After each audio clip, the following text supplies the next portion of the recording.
તો મિત્રો અત્યારે સૌથી પહેલા વાત કરવામાં આવે તો જામનગરમાં ગોપાલભાઈ ઇટાલિયાની સભા દરમિયાન ગોપાલભાઈ ઇટાલિયા ઉપર હુમલો થયો. તમે બધાએ જોયો હશે કે એક ભાઈએ છૂટો ઘા કર્યો અને અત્યારે તો બધા લોકો ખુશ થઈ ગયા કે બરોબર કર્યું. કેમ કે ગોપાલભાઈ ઇટાલિયાએ પ્રદીપસિંહ જાડેજા ઉપર શું કર્યું હતું મિત્રો? એમને પણ હુમલો કર્યો હતો ચપ્પલનો. અને એટલા માટે જ આ ભાઈએ શું કર્યું તો કે ભાઈ ગોપાલભાઈ ઇટાલિયા ઉપર છૂટું જૂતું માર્યું.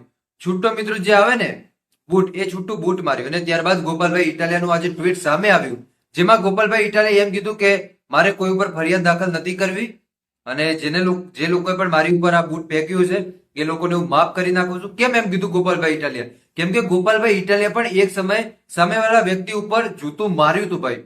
જૂનો વિડીયો હતો, જૂનો વિડીયો અત્યારે વાયરલ થઈ રહ્યા છે ભાઈ. અને એટલા માટે જ ગોપાલભાઈ ઇટાલિયા અત્યારે એમ કરી રહ્યા છે કે હું કોઈની ઉપર ફરિયાદ નથી કરી રહ્યો.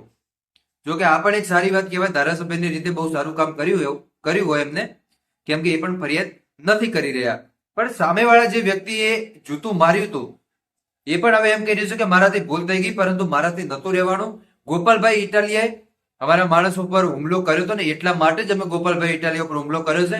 હવે એ ભાઈએ પણ બે હાથ જોડીને માફી માંગી કે હવે હું પણ નહીં કરું, બદલો વળી ગયો ભાઈ.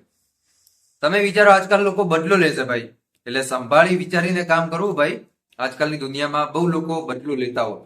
હવે તમને શું લાગે ભાઈ, ગોપાલભાઈ ઇટાલિયા ઉપર જે છૂટો ઘા કર્યો ભાઈ, એક તો સારું કામ કરી રહ્યા હોય માણસ, અને એ જયારે સારું કામ કરી રહ્યા હોય ત્યારે એમની ઉપર આવા હુમલાઓ થતા હોય છે.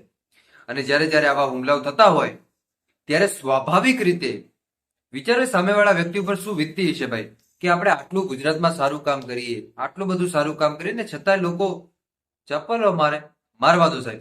સમય બલવાન, સમય બધાયનો આવે સાહેબ. આ વસ્તુ હંમેશા જિંદગીમાં યાદ રાખવી.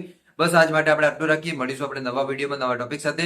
ત્યાં સુધી બધાને જય માતાજી, જય દ્વારકાધીશ. આગળ પણ આવવાનો સપોર્ટ કરતા રહેજો. ધન્યવાદ.